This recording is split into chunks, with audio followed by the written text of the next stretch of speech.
Hello everybody, Michael here for Tactica Imperialis with an Age of Sigmar video. Today is going to be a very, very special episode. We're going to be doing an Age of Sigmar Tactica, but I've only played one race in Age of Sigmar and only against one opponent.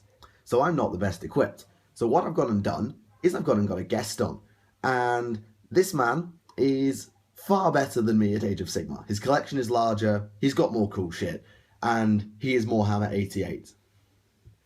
And why don't you introduce yourself, mate, just in case people haven't met you before? Hey guys, I'm Moarhammer, also known as Rob, if you want to call me by my first name. I have a YouTube channel for battle reports for Age of Sigmar and 40k. Still fairly new to that whole thing, but I do have a fairly sizable Nurgle army for Age of Sigmar. And that's where I'm coming. Alright, so there we go, we have a Nurgle player. You've faced, oh god, you've faced dwarves, Dwarves, Chaos Dwarves, High Elves, Lizardmen, other Chaos stuff. Yeah, you've been round the block and I've just run into ogres over and over and over again. Bloody thing. Right, so what we're going to do today is we're going to do a tactical overview of, let's call it a game turn in Age of Sigmar. So we're going to go through army selection, the various phases, both, and then thinking about the end of turn section where you pick who goes first. Because all of this stuff, despite the fact that the rulebook is 4 pages long, is actually surprisingly detailed. Like, I give a lot of credit to GW for making a tactically deep game out of 4 pages and some war scrolls. I have to give them credit for that. Absolutely. Right, so let us begin. And the first place to start is army selection. Now, this really depends on your atmosphere. If you are one of those people who loves playing big stuff and winning big games, then army selection for you is just bring whatever the hell you like. But we, at least on my end, we try and balance games. And so when you think about army selection, you've got to really think about how you want to basically set the game up. Do you want it to be a small skirmish? Do you want it to be large scale? Do you want to actually unbalance the game so as...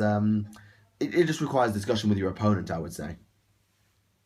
Yeah, I agree. I think there's also a you have to take into account Wheaton's law, so don't be a dick. Yeah, that's a. You tend to have a great game, so when someone slaps down, 3 dragons or eight bloodthirsters, you're gonna have a bad time. Unless you want to do that. Unless you want to, yeah, exactly. That's the thing, isn't it? So. It very much comes down to just be reasonable. If you're going to not have a discussion about it beforehand, try to put down something where you're not looking for just you to have a fun game. You're looking for for both of you to have a fun game, and there's a social contract that's going to happen. Yeah. You bring along a stupid army. Expect people to hate you. 2 foot, then it's not the same as any other game. Yeah, it's basically like being a 40k player who turns up with Eldar. Don't do it. But I think the main thing I've noted down here is how you want to build your army. Like, not assuming you've built a fair game with your opponent. One thing that you've got to remember is remembering your command, because bringing along unit champions and standards actually got quite important, particularly for elves, because it's +1 bravery. I'm not sure what they are for you. They're mostly for chaos, +1 bravery, but there are so many hugely important things with banners. So for a lot of demons, it comes to the battle shot, where if you're on the 1 for your battle shot test, you get D6 demons back. Ouch. Or D3 in the case of some of the bigger demons like plague drones. Yeah, does that actually mean that you have lost less guys, or or when you count up the dead pile, do the models that were revived go into the dead pile? No, they still count as dead, so the models you can lose over 100% of your army. Yeah, I wasn't sure how, because I know when you raise units like undead and summon lizardmen, they don't count. I didn't know if revived units count. Well, again, it's not in the rulebook or the rule pamphlet, but logic would say it does count.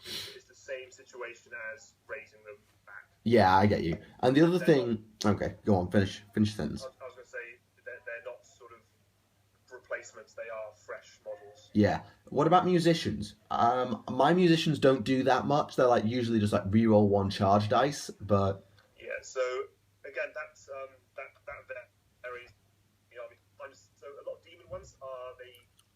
allow you to force your opponent to re-roll their battle shock test. Oh wow.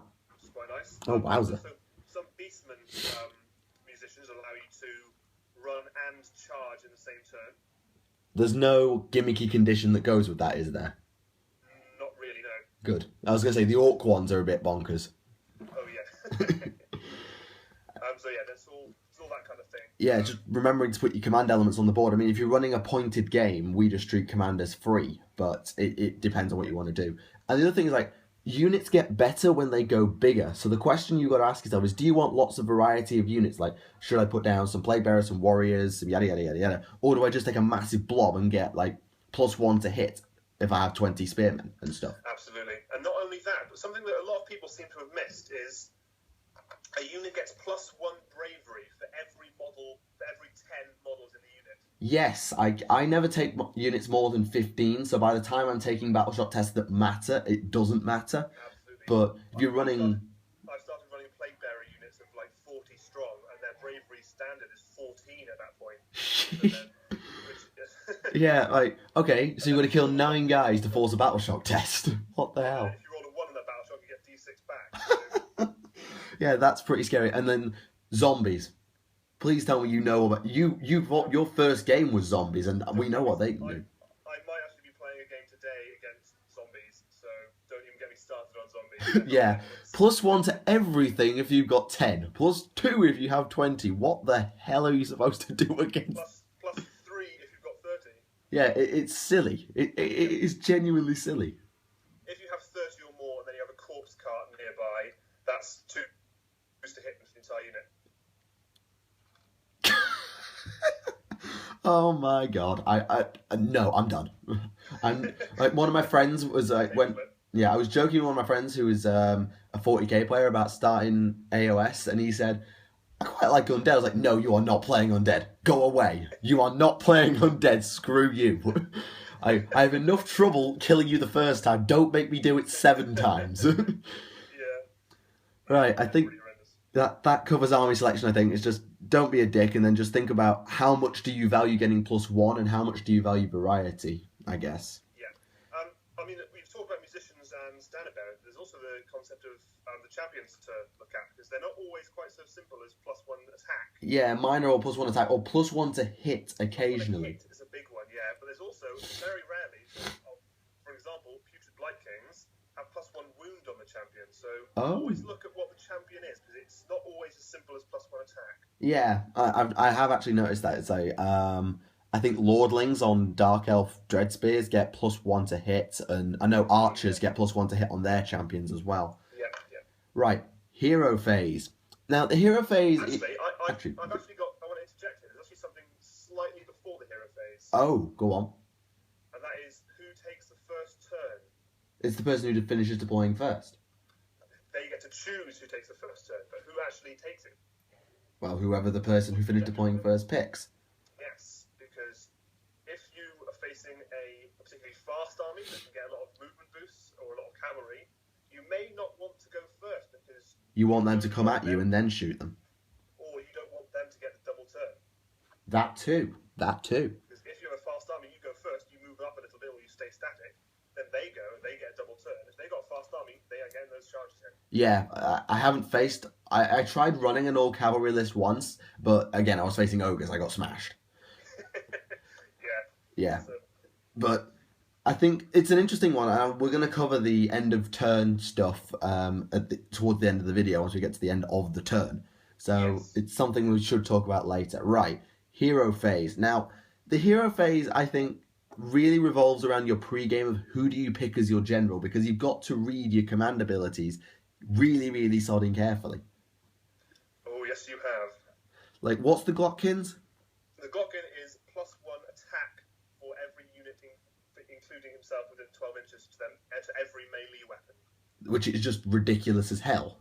Which is horrendous. I mean, you've got to be careful when you're using that in terms of it's within 14 inches when you come to the combat phase. So you've got to make sure all of those units you want to get +1 attack are within 14 inches of the Glockin. At the time. Phase. Not in the hero phase, okay. Yeah, so you use the command ability, but the effects don't happen until the actual effect is happening, i.e. in the combat phase. Because one thing I've noticed with command abilities is the Lothern Sea Helm comboed with Sisters of Avalon is scary as hell.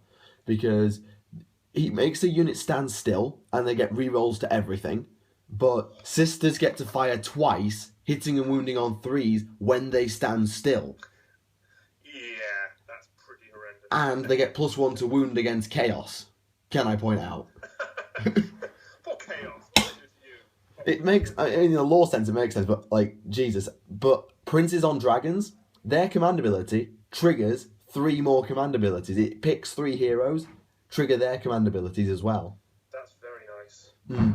Because one thing that you can have is, like, Hero Hammer is alive and well, I have to be honest. Heroes are so good now, but it's picking the right general is actually quite difficult. Yes, it very much is. I don't know. I sometimes have to think about which general I'm taking, even if I've got the Glocken on the board, because yeah, I mean, the other abilities for Nurgle especially are very, very good. They are. And the other thing is magic. Now, obviously, the magic phase. I miss the magic phase, but then again, the magic phase basically was OP as hell. So I'm glad the magic phase is gone. I complain about the tactical flexibility in Age of Sigmar, but I don't really see the tactical flexibility of 6 dice and Purple Sun. No, I did that once against an ogre army. Against ogres, there was just a hole left afterwards. The first time I used the Glocken, someone used Crack's Call on me, just 6 diced it. Nothing I could do. Dead. Yeah, not fun. But the spells are quite good. Like Mystic Shield is so good. It can be horrendously good. Call One Knight. Oh, rerollable 3-up save. Thank you. Yep. Brutal. Yeah, it is really actually quite fun. Get the spells, but the problem is they're all really short range, so you've got to put your wizard in harm's way because you can't hide him in a unit anymore. Very much so. Which, when you're a nice tanky Chaos Sorcerer in Chaos Armor, fine. When you're a flimsy High Elf Mage, I don't want you anywhere near me. Yeah. Very true. So, bodyguards important? Problem is, bodyguards don't work because you can just run round them.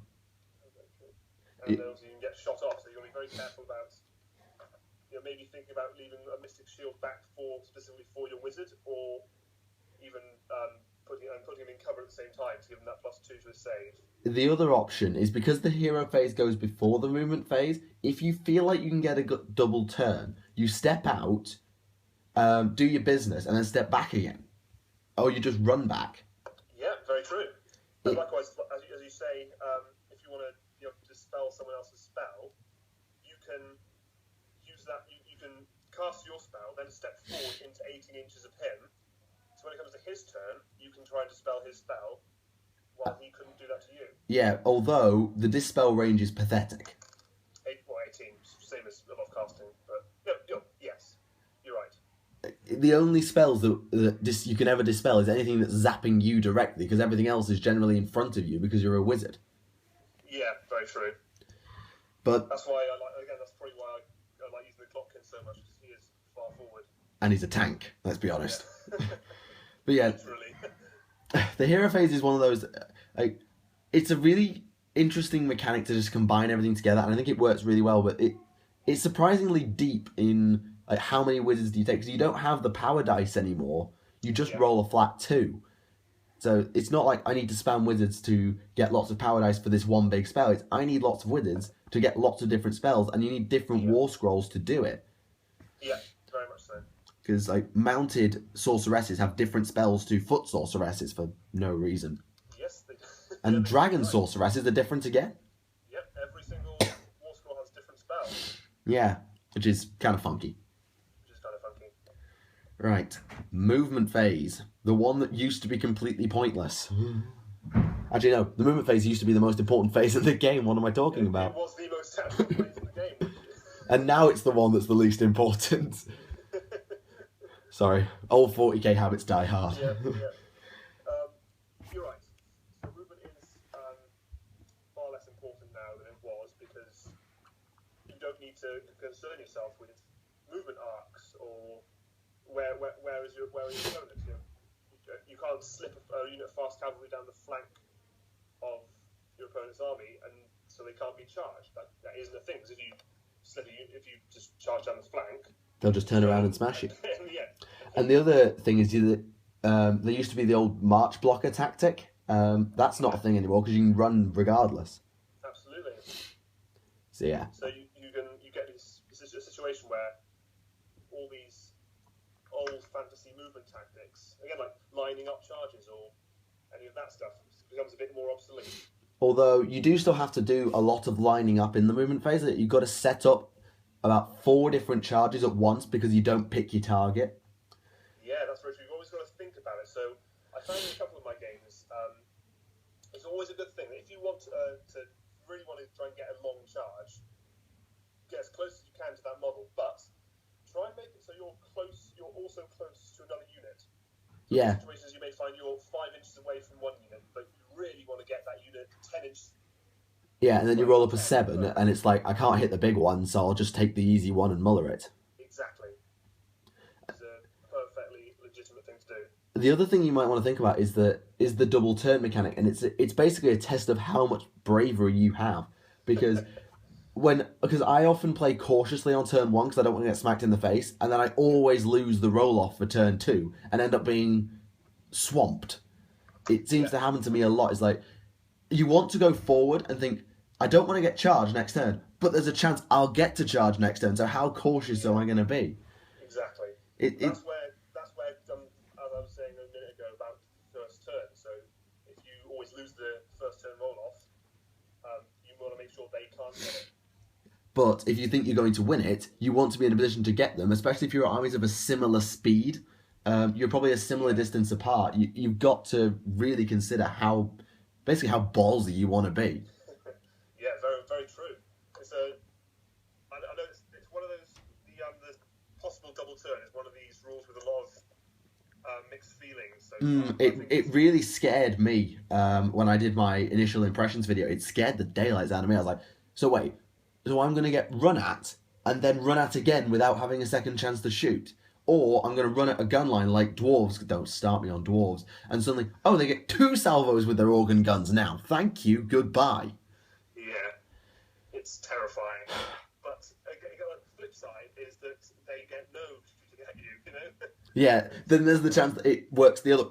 like, in a closed game of one game, it's scary as hell. On the wide scheme of things, it's probably not that bad.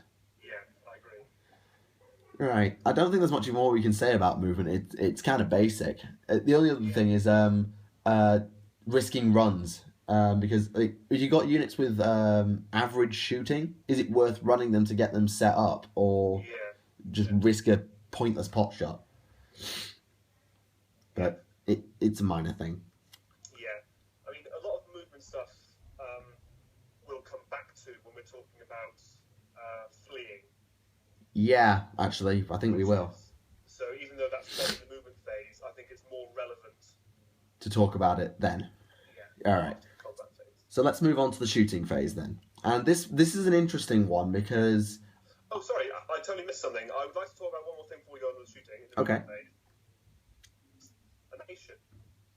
Say again? So formation. So how are you deploying your models? Are you just putting them in a big blob? I generally, because I don't care about blast templates anymore, I generally find that I sort of deploy like I would deploy in 40k, just a bit closer together because coherence is 1 inch for no reason.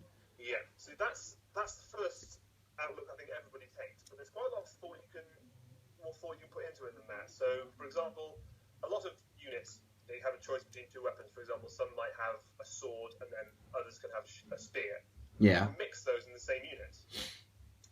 One would only have a 1 inch range, and the other would have a 2 inch range. So you can actually, if you line them up properly, you can ensure that every model... Yeah, there was a... Yeah, actually, you make a good point. This was something from, actually, Lord of the Rings SBG, that you could have swordsmen in the front rank, spearmen in the second rank, and pikemen if you had them in the third rank, and they'd all get to attack, and it was scary as hell to run into with a cavalry army.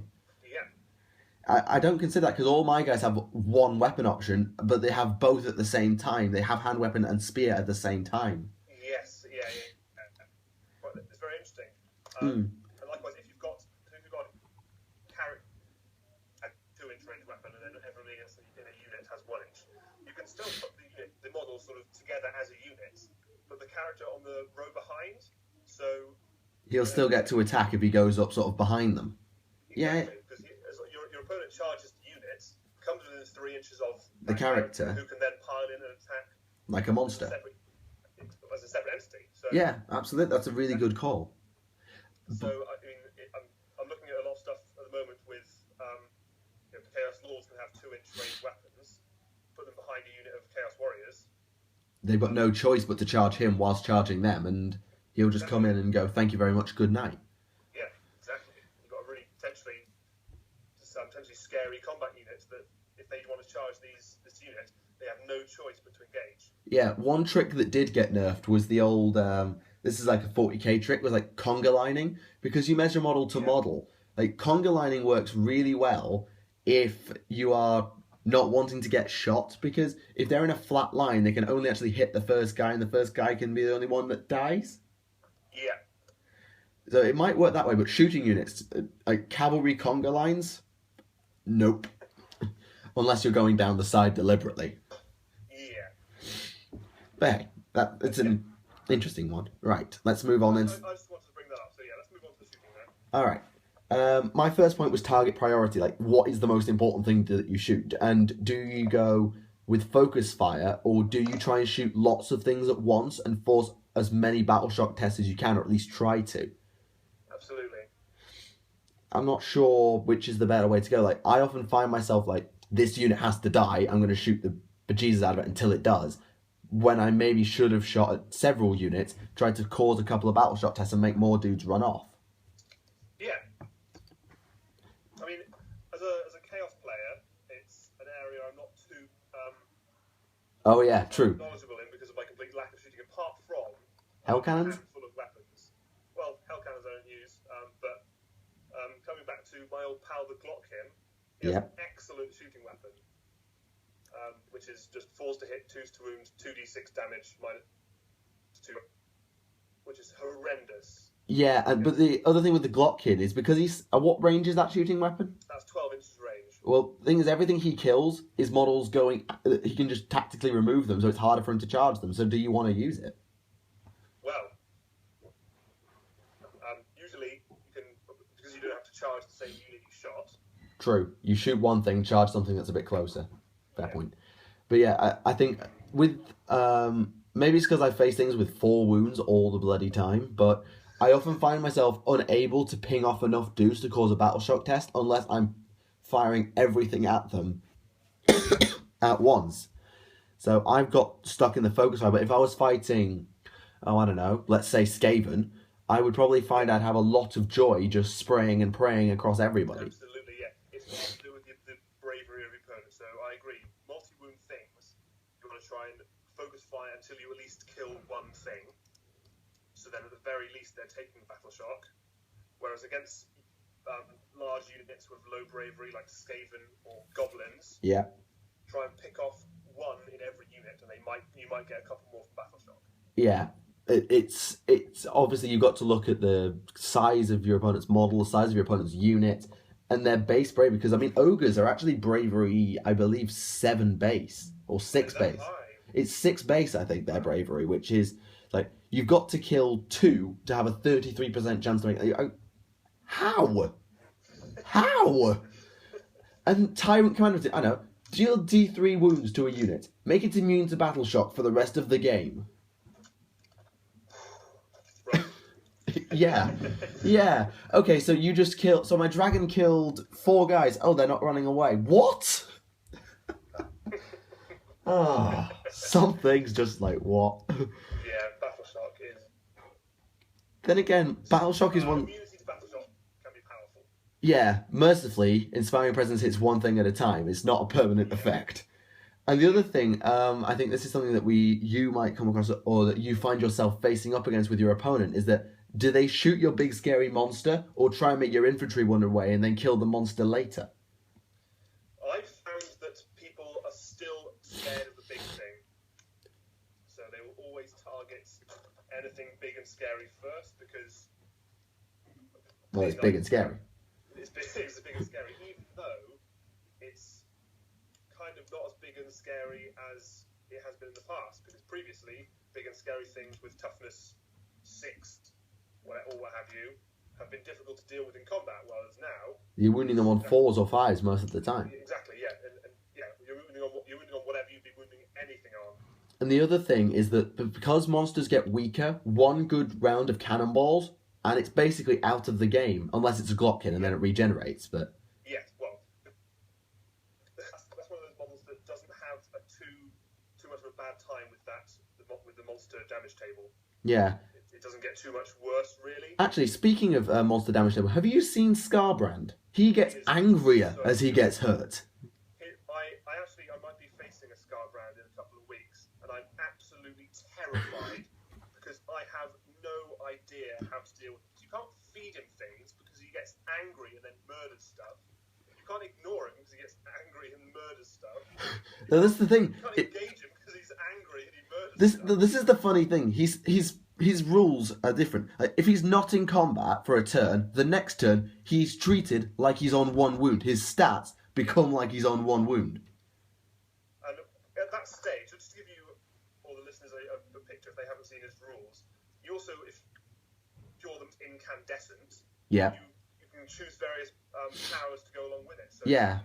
So ultimately, when you're looking at this, he gets 8 attacks with his basic axe, Yeah. which hit on 4s with a reroll, wound on 3s with a reroll, -2 rend, and 3 damage each. Yeah. And then his big axe is like... 4+ to hit with a reroll, and then 8 wounds. Yeah, 8 mortal wounds if you roll like for... Not quite. It's not mortal wounds. Oh, it's just 8 wounds. It's wounds which there is no save of any kind allowed. Not even ignore mortal wounds on something.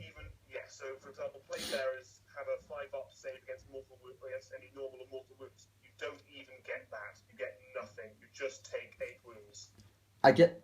You throw him... I think the only thing that could stop Scarbrand would be something that can regenerate faster than he can, and can one-shot him. I think he's got like 10 wounds, so I don't think... He's still got 14 wounds. Oh. If he had 10, I'd say you could probably try and one-shot him. The only way I can think of doing it at the moment with my army is to feed small things like single beasts of Nurgle at him. Keep him calm.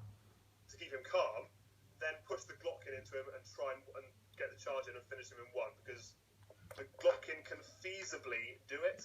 Yeah, actually, this is a complete tangent. It reminds me of playing Call of Duty Zombies on a map with George Romero. Your entire objective of the map was to keep him calm, but if you hit him, you run like crap because he chases the balls off of you. I don't know if you've ever seen anything like that. But I haven't seen that, no, but I definitely get the concept. I'm thinking more of the chickens in Legend of Zelda. But... I've not played Zelda, but I can imagine. Don't get the chicken angry. Yeah, if you hit chickens, they get really angry and end up killing you. Right. Yeah, I think shooting phase is one of those that it seems like it's really deep, but at the end of the day, combat is where it happens. It's still decided in combat, unless you're elves against ogres, and then it's just shoot them until they fall over. Yeah. If they're not a walking pincushion, you're dead. Actually, if they're a walking pincushion, you are dead. Yeah. They need to be just pincushions. Pincushions everywhere. Yeah. Right. Charge phase. So, the first thing I wanted to talk about in the charge phase is a little tactic called, which I've done sort of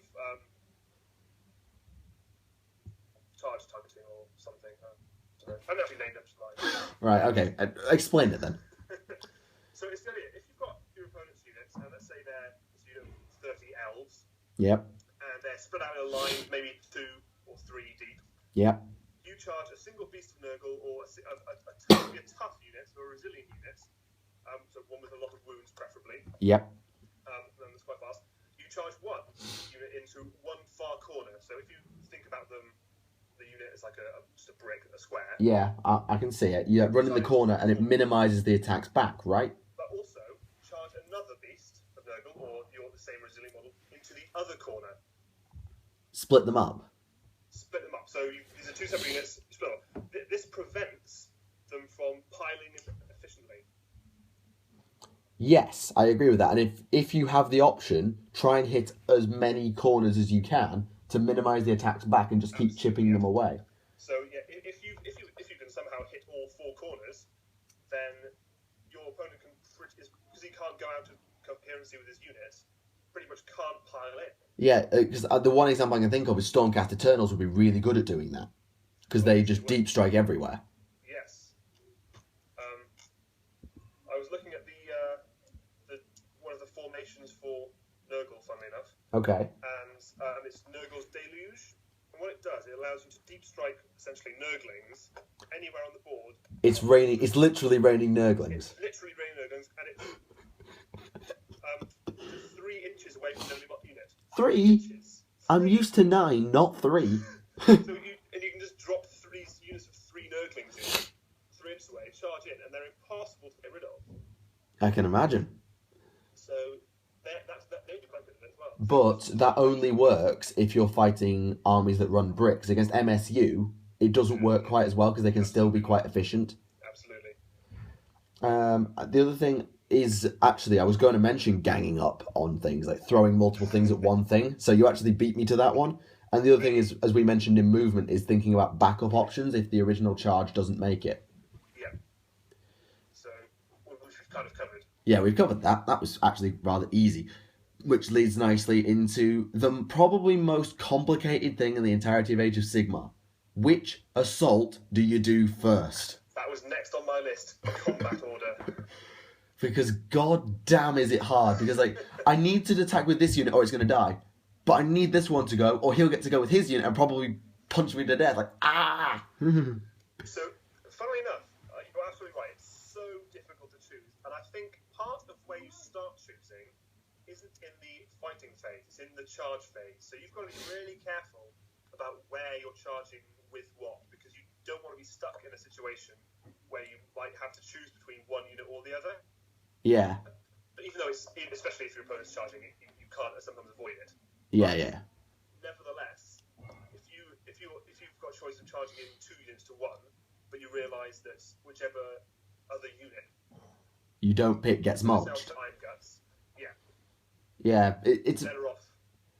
Yeah, I know what you mean. And that was my other point, is like, which one do you go with when you're attacking with multiple units? But I think the issue that we have is if you are throwing a block of infantry at a monster and a monster at a block of infantry, because your monster will likely be seriously wounded if you let the block of infantry hit it first, but you know your infantry is about to get completely devoured, then which one do you pick? Do you try and cause maximum damage, or do you try and cripple his monster so it can't hurt you?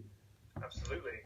Yeah, very good question. I would typically, it first depends on the monster and the infantry. Normally, I would almost always try to choose the infantry, because typically they're going to have more attacks. Hit them hard and they'll do less damage to you back. Yes. At the cost of your plague bearers, let's say, getting completely annihilated by that bloodthirster. Yes. Because the more damage you do to the infantry, the more they're going to lose to battle shock. A monster will never lose anything to battle shock. No, it will just become worse. Yes. Maybe a monster wasn't the best example, but like things like cavalry. I mean, cavalry have got better, don't get me wrong, because they now have 2 wounds. But I never feel comfortable picking my Dragon Princes last to attack. Yeah. Because I'm just scared of, like, they're going to get munched. My opponent knows what Dragon Princes can do. He's going to punch them so hard. Yeah, that's very true. They are scary. And the other thing is, like, do I read this wrong? Can you actually have one model split his attacks, like a hero split his attacks between 2 units, like put 3 onto one, 3 onto another? Or is that me reading that wrong? Does one unit have to attack one unit? I'd have to check the wording. Do you have it there? No, it's on my. I could probably get it up and maybe just write a little side, aside in the description. Maybe it's something I'm not sure about, because like I have a prince who's carrying a lance and a sword. I want to run the lance through the monster, but the sword will probably do quite well against the infantry. Which one do I hit? Or do I have to hit them all into one? I suspect, from just reading the 4-page book, I don't think it prohibits it. so I don't think there's any problem doing that. Right. But like I said, I can't remember the wording. The wording will probably be easy to interpret. It's just having it in front of us. Yeah. So because again, going back to any monsters, most monsters have 3 or 4 Weapons. ways of getting their attacks. Yeah. Between sort of stomping people and hitting them with left hand and hitting them with right hand. Yeah. They've got plenty of ways to do the damage, so I wouldn't be surprised at all if they have that means of doing it. Yeah, I just didn't know if it was like split attacks by weapon or whether when you've got one weapon on your profile, can you split your attacks? I'm just not sure. It's something I'd need to ask a bit further about. Okay, in order to attack an enemy unit, an enemy model of that unit must be in range of the attacking weapon, i.e. with a maximum range in inches of the ranges to the weapon making the attack. Okay. And visible to the attacker. And that's it. For the purposes of determining visibility, blah blah blah. If a model has more than one attack, you can split them between potential target units if you wish. Okay, well that answers that question. That's a clear. Yeah, that is as clear as crystal. Yeah, that could not. There's absolutely no. There's no grey area. No. So great. So yes. Yeah, splitting attacks is the thing. I just wasn't sure, and then the question that follows that is, should you split your attacks, or should you just go for killing one unit and going on overkill, to then risk and force a massive battle shock, or do you try and force mini battle shocks on both? Because the magnitude of battle shock is actually really important. Yeah. I suppose this is why it's so useful in Age of Sigmar that if you've got a high damage weapon, it carries over to multiple models. Yes, which is why I hate ogres so much. Yeah. if something with damage 3 could only kill one model at a time, it would be you terrible. always choose your damage 3 weapon to go against big things. As it is, it punches out 3 infantry for every wound. Exactly, which makes no... Can I just point out, that makes no sense, by the way. Oh, I punched you in the face and 3 of your guys died. I think that in fairness, there's no things which just punch you that kill 3 guys. All the things that have high damage are massive swinging axes or balls on chains or... Hammers, yeah. Yeah. Okay, yeah, fair point. But like, Celestant Prime, he's carrying Galmaraz, which is a one-handed weapon. It's like damage 4. Yeah, well, that's Stormcast being lame. Yeah, that's just Galmaraz, I guess. I suppose there's some sort of godliness to that, isn't there? Yeah, well, it is. It's Sigmar's bloody hammer. Think of that bit in the start of Lord of the Rings where Sauron's using his mace to whack. Just a sweep attack. Yes, all those. It's kind of like, have you actually played Heresy, where the Death Shroud Terminators can, or Canis is another example, they can swap their attacks for the number of models in base contact. Yeah, exactly the same thing. Kind of like that. That's how I have to try and imagine. It's like, your pistol is basically a blunderbuss, that's why it's damage 3. Absolutely. Right. Anything else for combat? Yes. Okay. Piling in. Right. So you've got to be careful about where you're moving things to pile in, because you need to. Each of your models only has a 3-inch pile-in range. Correct. And if you can't get to within 1 inch of an enemy, for example, You've got a 1-inch range weapon, you can't attack. Correct. So you've got to be really careful about how you're moving your models around in the pile-in. So you've got to make sure that if you're moving the front guys forward, they're leaving enough room behind them for the guys further back to still pile in. You can climb on the base, though, so I think it's not as bad as we think. You can pile on the base, but sometimes if you can't physically put 2 bases between a model, Yeah. you can't do that, because obviously you can't turn the model upside down and everything. No, that's true. That would look so funny. I've just got a visual image of just like Plague Bearer, upside down Plague Bearer, upside down Plague Bearer, like it's some weird pattern of triangles. Yeah. Exactly. Ah. So you have got to be careful about the piling in state. And also pile in things with a shorter range first. Correct. Like I say, if you've got a mixed unit with some with 2-inch, some with 1-inch range weapons, pile in the 1-inch guys first. They get into base contact, they can attack. Common sense, Guys really. coming behind them. Exactly. But something to always think about is the pile-in phase is probably where a lot of the tactics of this game lie. But So the other right thing, place. just one thing I want to counter to that is you pile in when you activate that unit. So if you need to activate the unit first, or sorry, you need to activate it later, you might not have the room to get them in because you've had to activate other units first. Very true.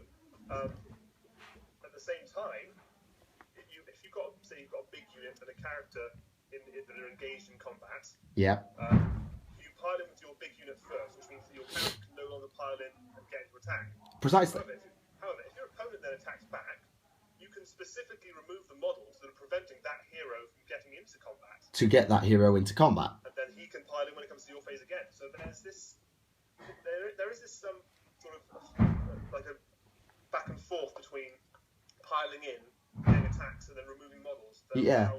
If you're careful, if you think about it, you can really get the most out of it. Yeah, there was this old trick in 4th edition 40k where you could basically stop Power Fist from attacking because they weren't able to get into range because you determined who was in range at the start of the combat phase. It was an old. Yes. They got rid of that rule, but that was 3rd edition, wasn't it? It was 4th. I remember they talked about it when the 5th Ed White Dwarf. They said tactical casualty removal is no longer a thing. Great. Okay. Yeah. Just another thing, and then we come to Battle Shock because despite just the fact that it's rolling dice and killing dudes, Battle Shock has tactics. It does.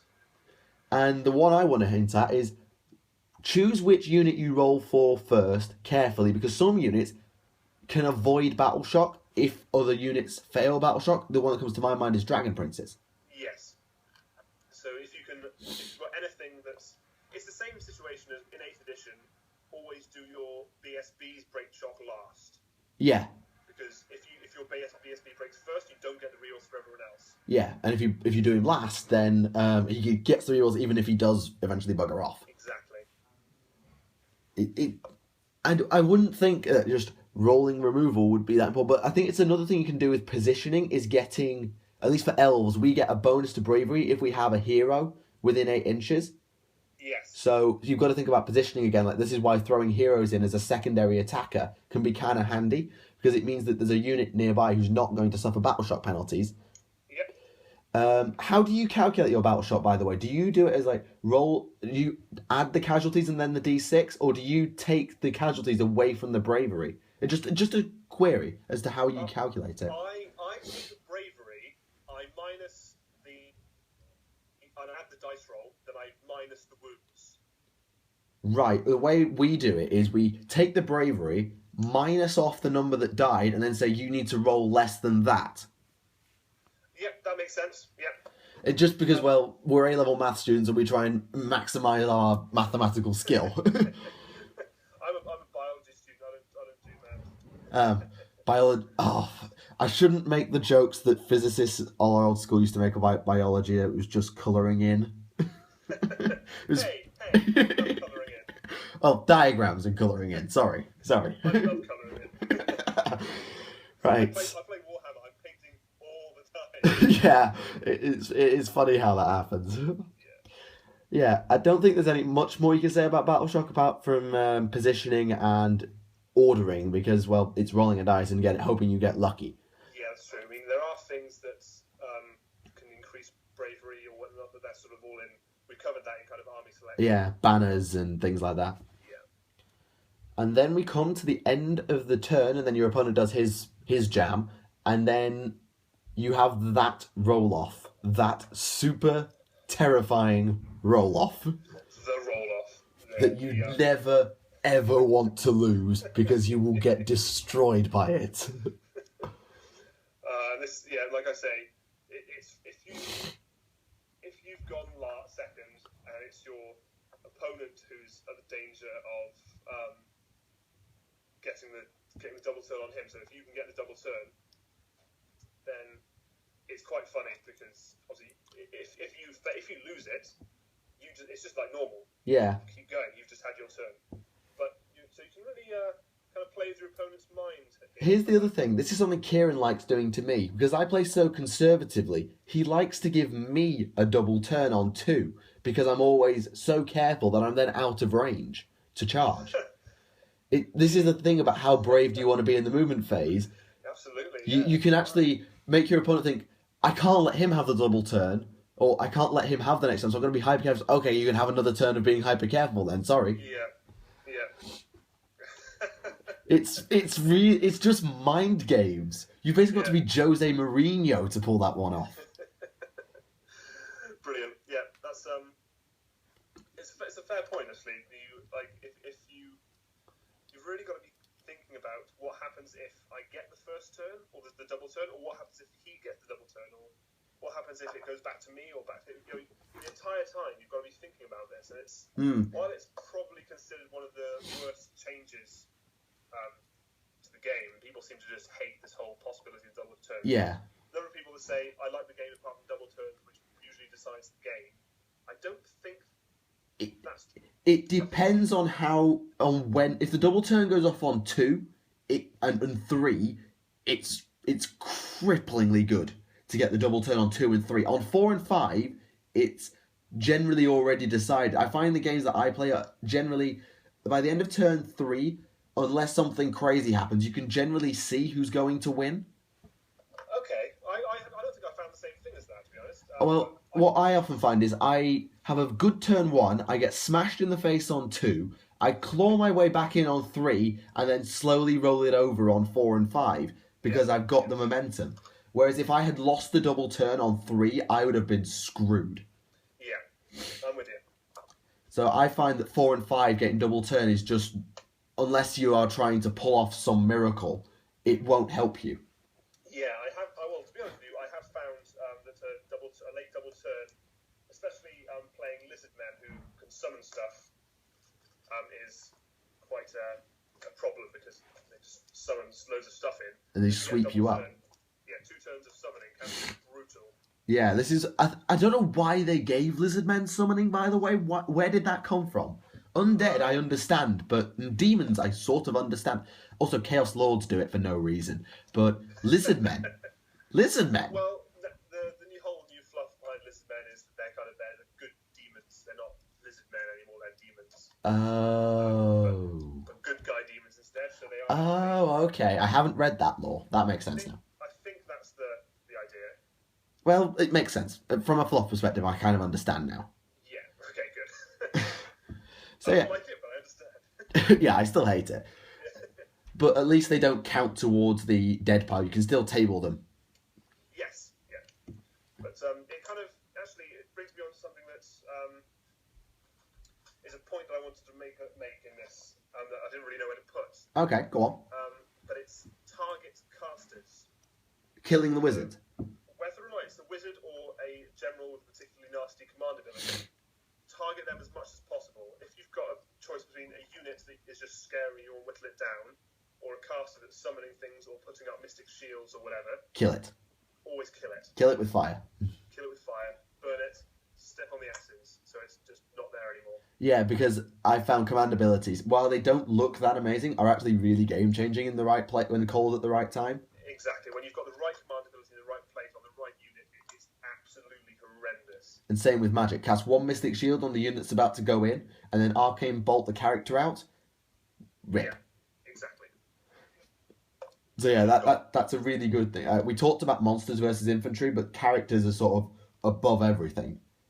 Yes. And monster characters, even more so. Yes. Glockin, Orgots. Well, don't worry about Orgots. Orgots is actually kind of pants in Age of Sigmar. Really. Yeah, because I know you used to run Orgots a lot, and then all of a sudden, I'm running the Glockin now. Yeah, well, the fact that Glockin's now usable is fantastic. Ah, fair enough. I can only imagine how terrifying Nagash must be. Oh, God. Yeah, I haven't even read his page. It's just this massive wall of text. Dude, I've read it. It's terrifying. He casts like 8 spells on 4 wounds. My God. No, sorry, it's at least 5. It's at least 5 on 4 wounds. And oh, Lord Croak, by the way. Lord Croak is basically... He takes a battle shock test, and if he passes it, he goes back to 4 wounds. And he has an infinite number of wounds. He's basically unkillable unless you... to have a 50-50 chance to kill him, you need to cause like 7 wounds to him. It's just, what? I think Scarbrand might be alright to deal with that. Yeah, I think Scarbrand is... The problem is Lord Croak, you can cast like one of the most powerful spells in the game like 3 times a turn. Oh my God. I don't even want to think about how powerful Fate Weaver must be. Oh, he's actually not that good. He's alright. Really? Yeah, he's okay. I could only imagine that people like Fate Weaver, Kugath must be next level. Actually, Kugath isn't even in the game. No, he's not. The only so obviously Scarbrand is now new, but Scarbrand and Kugath weren't originally in the book. No, I know there's no greater demon of Slanesh, and to be fair, Slanesh doesn't technically exist now. Well, he does. Seriously, I think GW realizes it's got to stop being PG-18. Yeah. So rip Slanesh, enter the Great Horned Rat, steampunk for the win. Anyway, before we have a ramble off about something that's not tactical, we'll wrap this video up. Thank you very much for watching. I hope you got something useful out of our nonsense. It's been an absolute blast. It's been a pleasure working with you. I will put all the links to Moarhammer's channel. I'll put his Twitter in the description. You go sub there. You go right now. And you give him a follow on Twitter. It's absolutely worth your time. So go do that. Thank you very much for coming on the show, mate. Thanks very much. Good to be here. Thank you very much for watching. And we will see you all again.